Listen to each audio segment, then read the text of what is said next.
Hi, my name is Olli-Matti Rautiainen. I'm a teacher of game development and Unreal authorized instructor located here in Finland.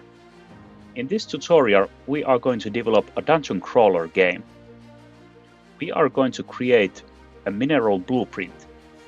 And in this mineral blueprint, we are going to create a very modular system where we set the mineral type with enumeration that is expandable along the line as you develop your game further. We're also going to go to construction script and randomize the mineral's size and shape according to what its mineral type is.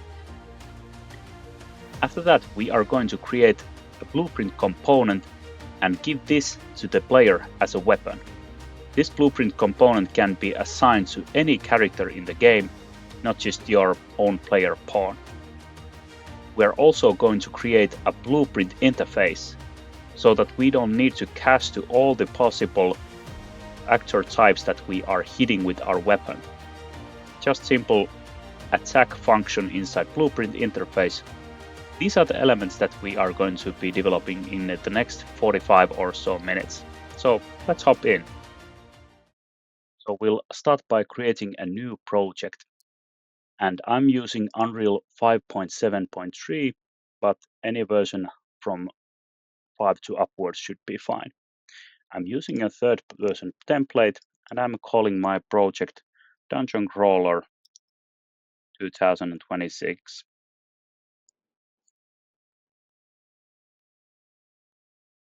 Create, and let's wait for a while for it to start.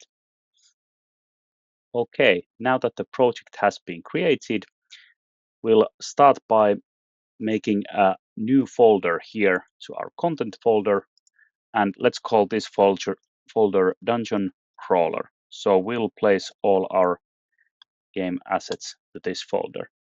And I'm going to create 3 additional folders here for now. One for levels, one for materials, and one for blueprints. After we have created these files, we could use this test level that Epic Games has provided us, but actually I like it even simpler, so I'll take new level and choose basic, and we can create our first dungeon here to this empty level. And after that, we can save this current level and we'll save this to our Dungeon Crawler Games levels folder here. So this will be our Dungeon 1, for example.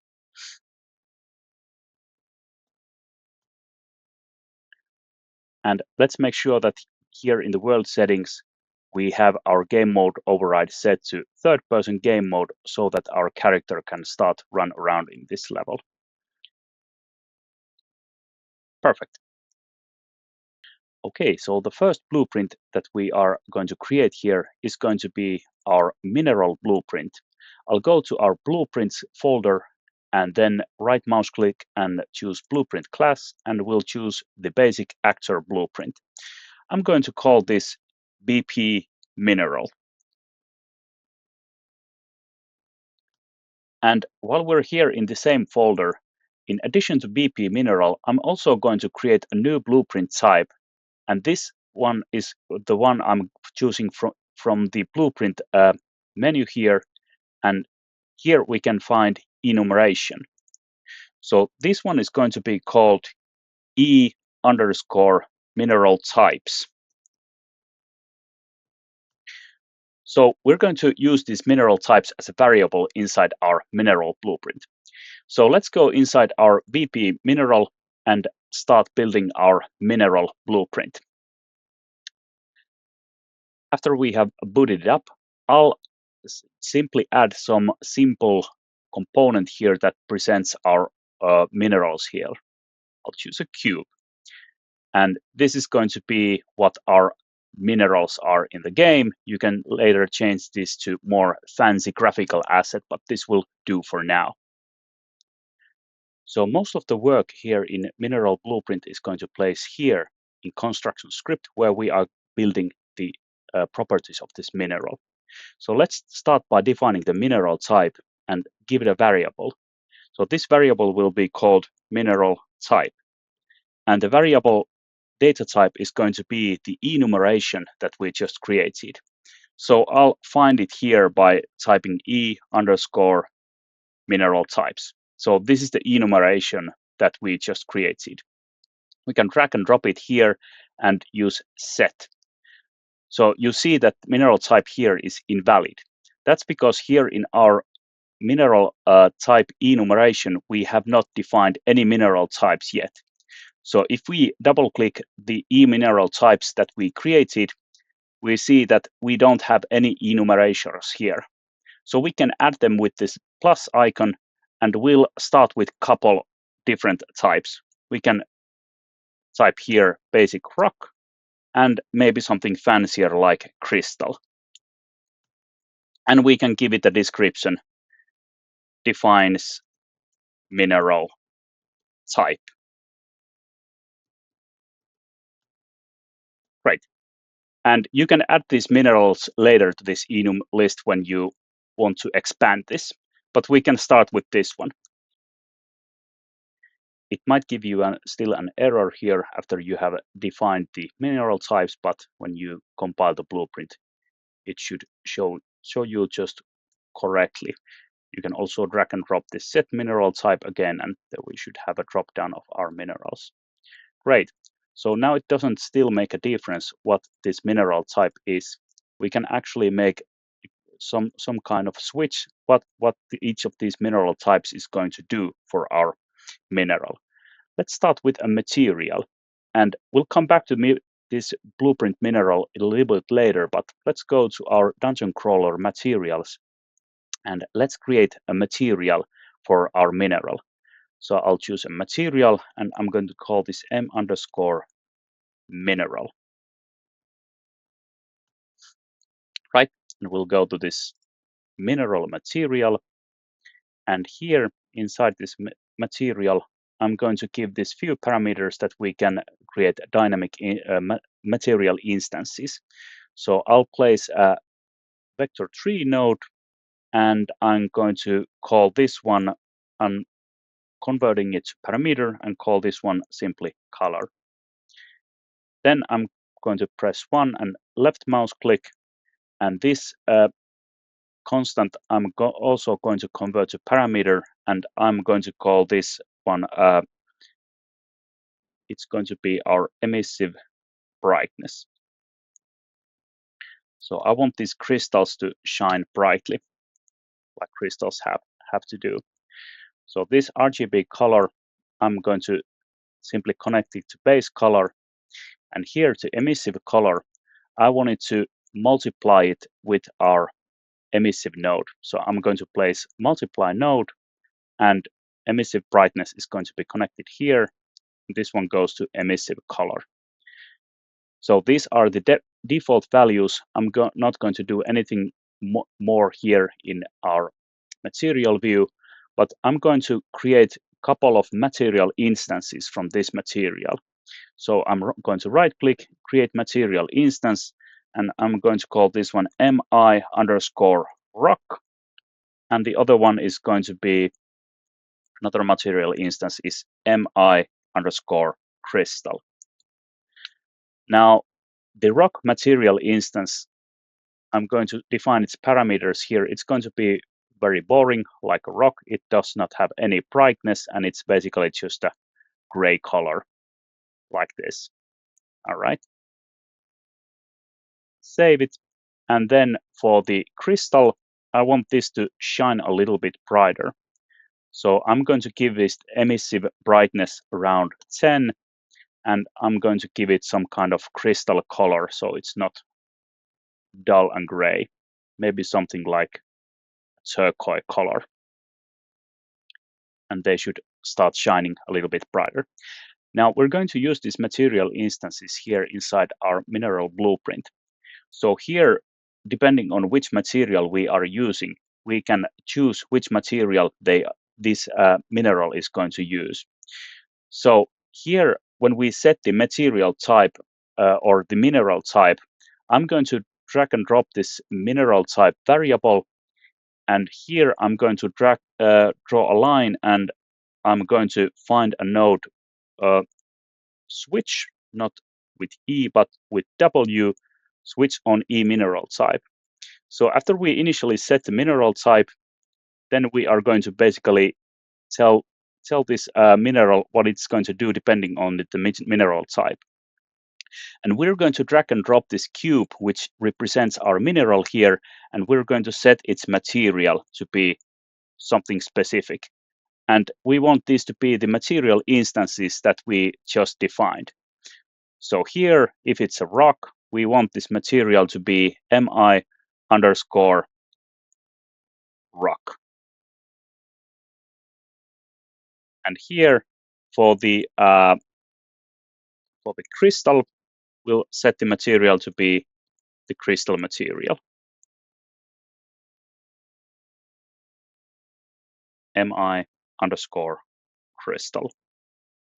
So after these material instances have been set, we can start dragging and dropping these our minerals to our level.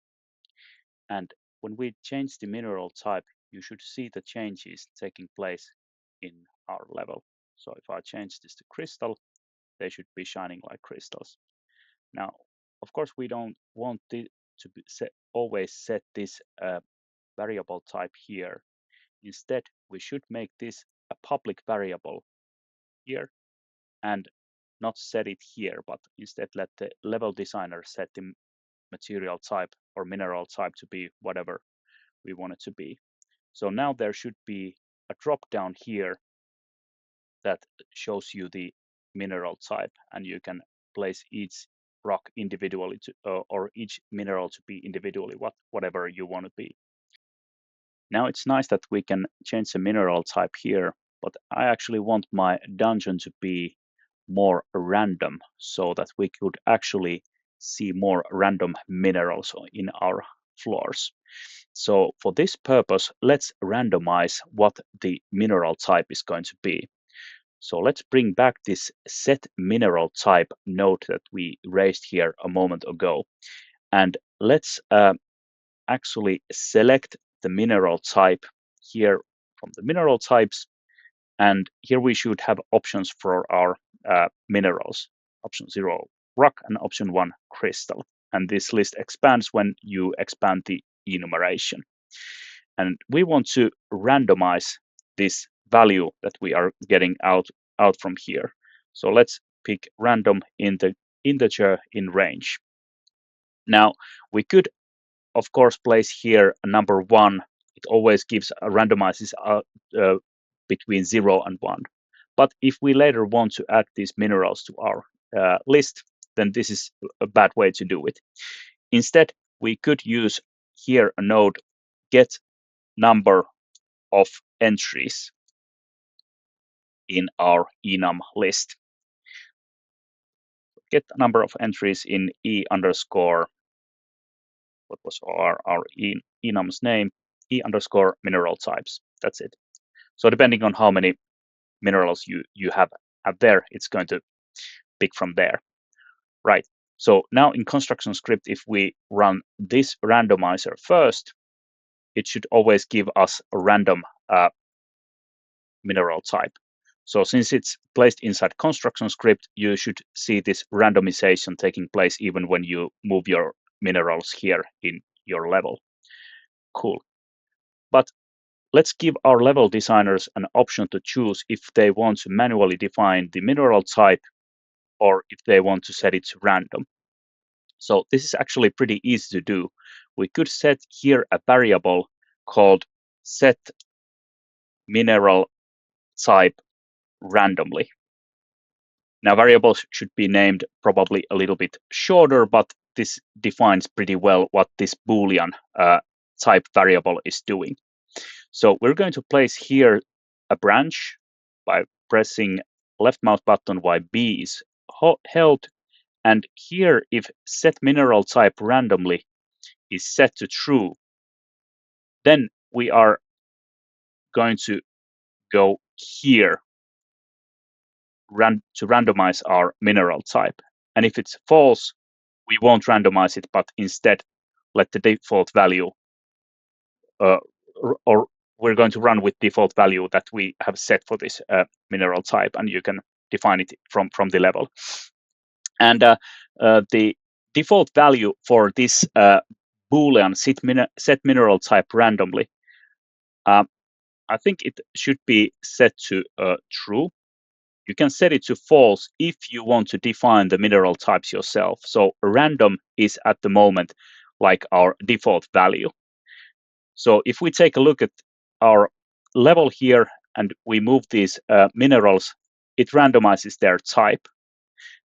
But now, if we want this to be set by the level designer, let's still define this Boolean to be a public variable. So here, if we have one specific mineral that we want to hand place here, or several minerals that we want to specifically hand place here in our level, if we have set this variable to be false, then we can define ourselves what this mineral type is, and randomization is not going to affect this in any way or form.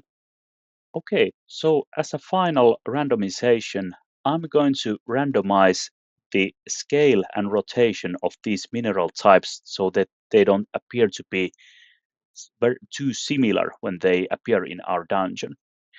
So I'm going to here to switch where we set the materials for our mineral types. I'm going to drag a node from cube here, and I'm going to find set world scale.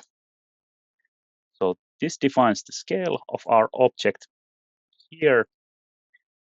And from this rock here, or this vector here, I'm going to drag a node. And here we want this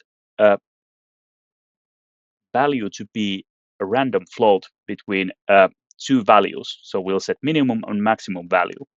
Now we want this value to be simply just between two floats. So we don't set different values for X, Y, and Z.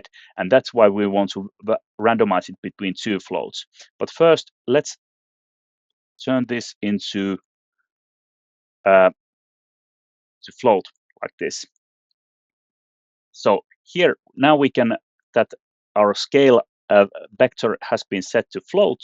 We're going to drag a node here, and we'll call random float in range. So we can set a range here, how big our rock, for example, is going to appear here in game. I'm going to set this to be between values of 1 and 2, and now all our rocks should be randomizing between values 1 and 2, so they never appear to be exactly the same size. You can play with these values as much as you want to.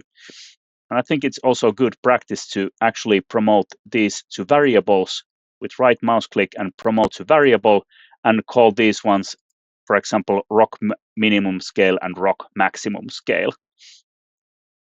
Let's put this in right order like this, and I'm going to rename these variables. This is rock min scale and rock max scale.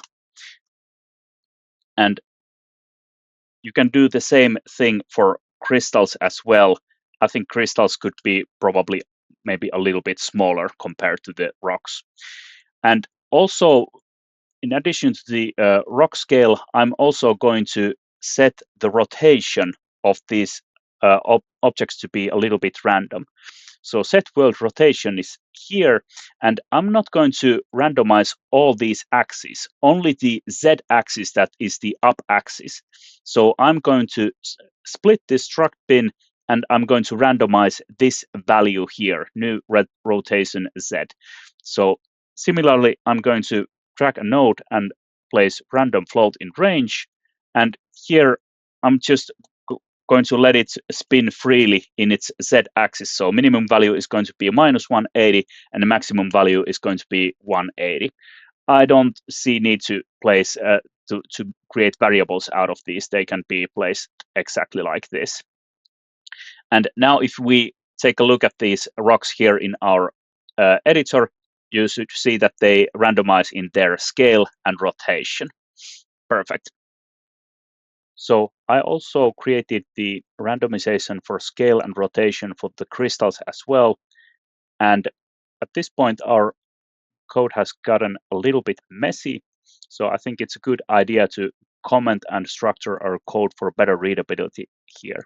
Here, when we start, we are going to set our first choice here. Is this going to be random or not? And our randomization can be placed in a comment box here. This is going to be randomize mineral type. And it's in pretty well contained own set here. If we decide that it's going to be set randomly, then we're going to go through this route. If not, we are going to directly to our switch. And here, depending on what the mineral type is, we are doing a lot of stuff. So all of these could be in their own comment boxes. This sets the rock properties. And this one set the crystal properties. And besides comment boxes, uh, I think it's good practice to also make some reroute for these nodes.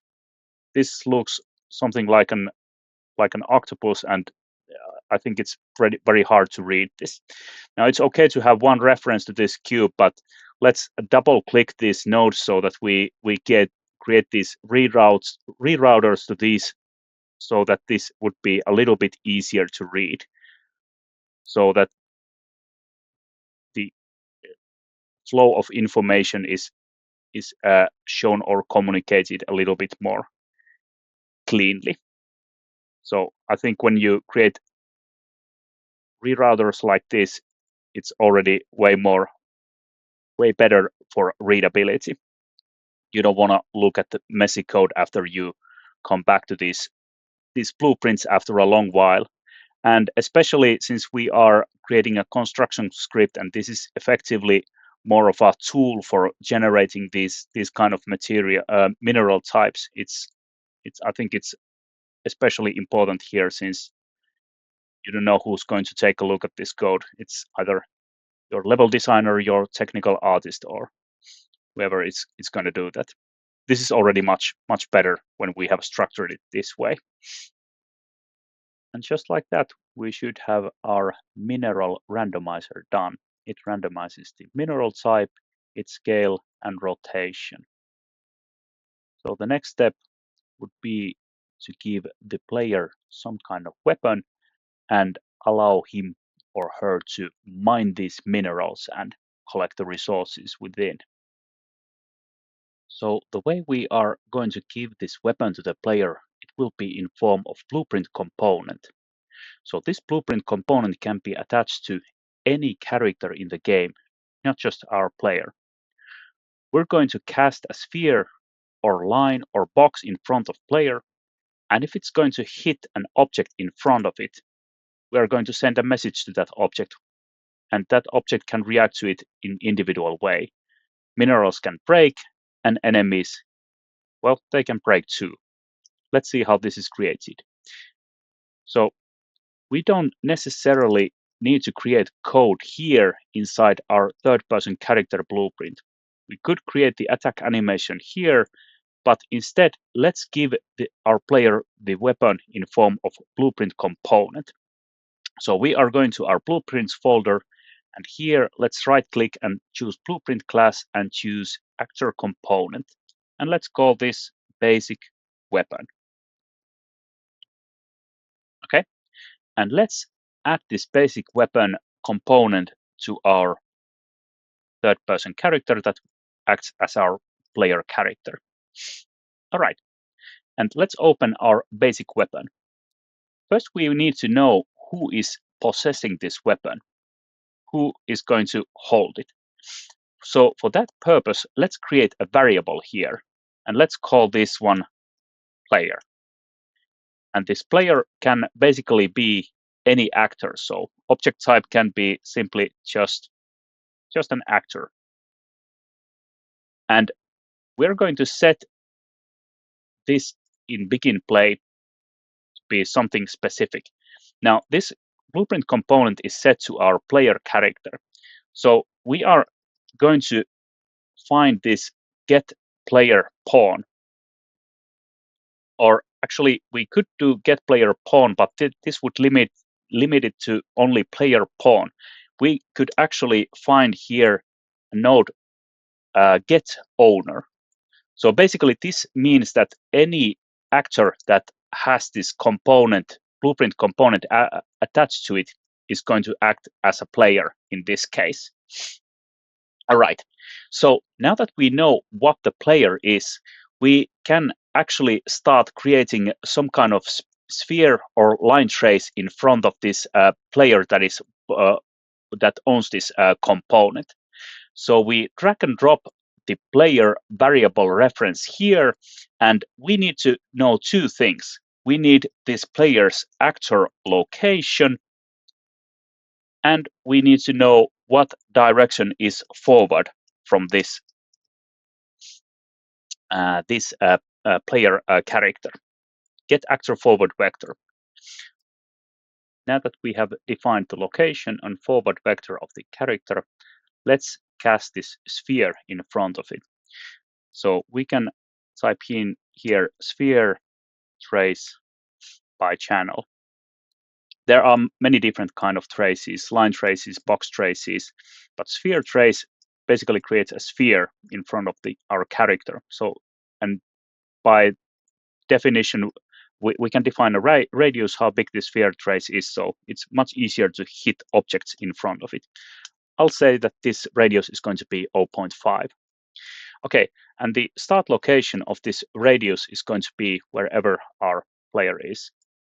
So it's the start location. And the forward vector, we're actually going to put a multiplier here so that we can multiply our characters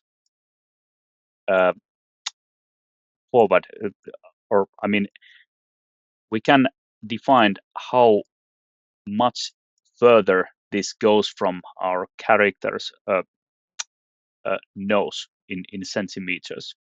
So if I put in here 100, this means that the sphere is going to be drawn 100 centimeters away from the character's nose or from its forward axis. Nice. And then we are going to get our actor's location, and we're going to add this forward vector that we have here, and that's going to be the endpoint of this sphere line trace by channel. And let's give this some time to actually draw this this debug sphere here, so it can be drawn, for example, 5 seconds. That should be fine. Okay, then we need to define a moment when this sphere traced by channel is going to be cast. We actually want to define an input here so that we have a button dedicated for this action when this event takes place. And for that, we are actually going here to our content folder, and here at the root of content folder, we should have our input folder where all the inputs are defined.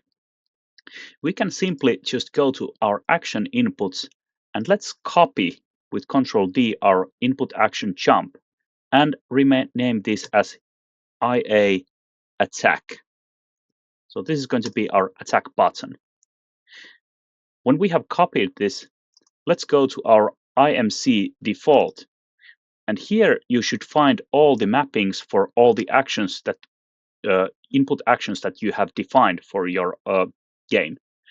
So we can add here a new mapping for our IA attack.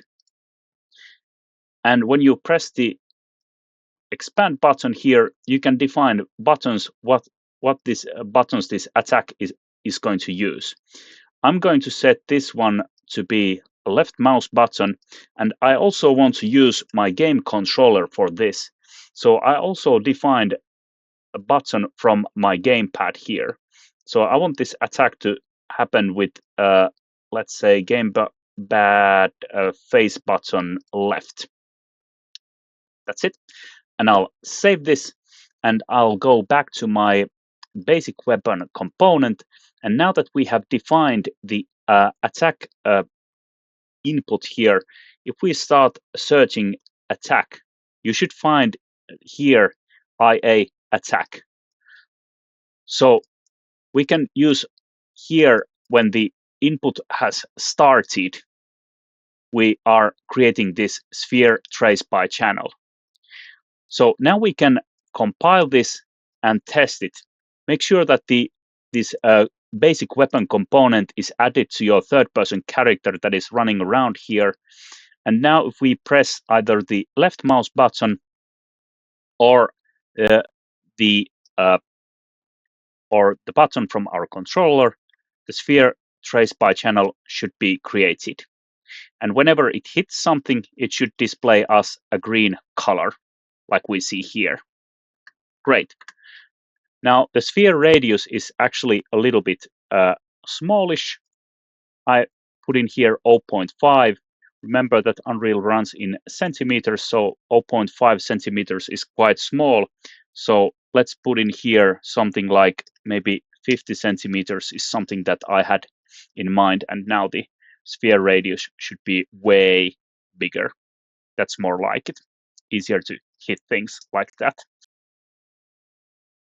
Okay, now that we have our attack casting done here, we want this attack to actually do something to our targets, in this case to our minerals. We could simply do it this way, that we are going to cast to our minerals. When they are hit, we are sending a message to them. But I think this is a little bit bad way to do this hitting. I want this dungeon crawler to have many other things that we can hit with our weapon component. Enemies, NPCs, you name it. So instead of casting directly to our mineral, I suggest that we create something called a blueprint interface. Now, creating a blueprint interface is pretty straightforward. Like any blueprint, we can simply just go to our game folder to blueprints. And here, when we right click and go to our blueprint section here, you should find here a blueprint interface. Now, let's call this simply BPI, standing for blueprint interface. And let's call this interact, since I want to create other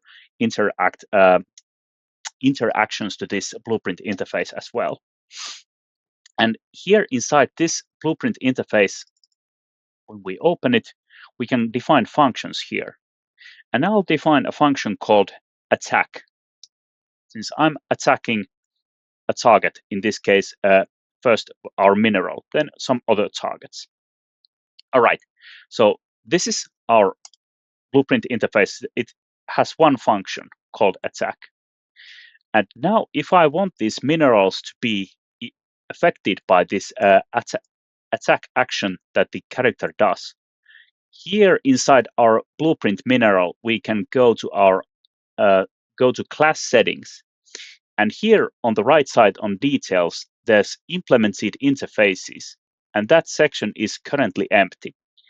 If we click the add button and search for our blueprint interface that we just created, BPI_interact.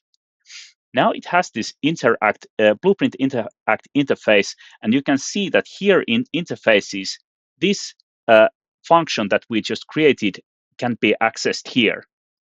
So now we can go to event graph here, and we can actually create a custom event from this attack event that we created in our blueprint interface. So I'll right click and click implement event.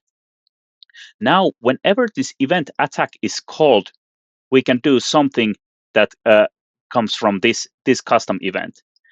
I'll simply want to, for example, destroy this mineral whenever this attack event is called. Now, going back to our basic weapon blueprint component.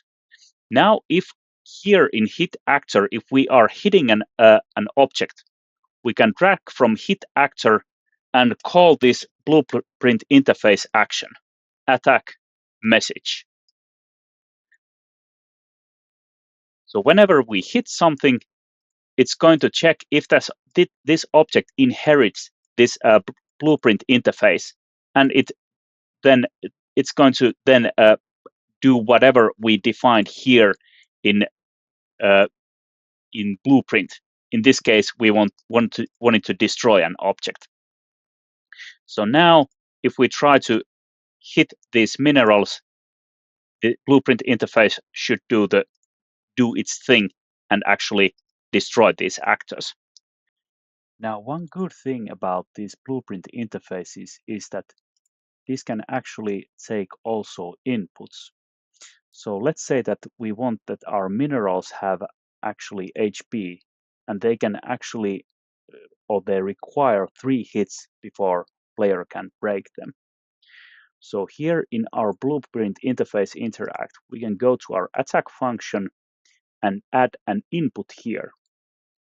And this input can be called, for example, a damage that we are giving through this attack. And it can be set to data type integer. Now, if we go to our basic weapon, and here you can see that the attack function that inherits from blueprint interface, it has this damage slot there. We can create to our weapon some kind of variable that basically indicates what kind of weapon power it has, how much damage it can give through. So I'll give this a default value of 1. And let's fix a typo there. It's not weapon power, but instead weapon power. And I'll drag this to this damage slot here. Now, it gives every time damage according to weapon power. If we go back to this blueprint mineral, you can see that the event attack has this damage slot. Now we can give our mineral a variable that is basically HP, hit points, and it's an integer. And let's compile it and give it a default value of, say, 3. So now the player needs to hit this mineral 3 times before it breaks. So let's set the HP and let's get its current value and subtract from this current value the damage amount that the weapon is giving us, and this is going to be our new HP value. And here we create a branch which basically checks that is our HP already at 0. So here we can make a comparison if it's less or equal. I prefer to use less or equal node. If it's less or equal to 0, then we are going to destroy this actor. If it's false, do nothing. So now if we test this, now all these minerals should basically take 3 hits before they break. So that's 1, 2, and 3. So that's a very nice way to use these inputs in our blueprint interface actions. Okay, so as a final addition, let's make one of these dungeons minerals to spawn an exit for the player so that he or she can go to the next floor. For that purpose, let's unplug this construction script for a while so we can add a new component easily here to our mineral. I'll add a cylinder here, and this can act as a exit object for our player. I'll scale it smaller. I'll compile so that this doesn't run every time, and I'll set it here so this can act as an exit hole for the next floor. And here in details panel, I'm going to set this object's collision to be custom, and it's going to block everything except for the pawn. Pawn has to overlap so that player can go to the next level. And as an initial value, I'm also going to set this visibility to be invisible so that it doesn't render when the game starts.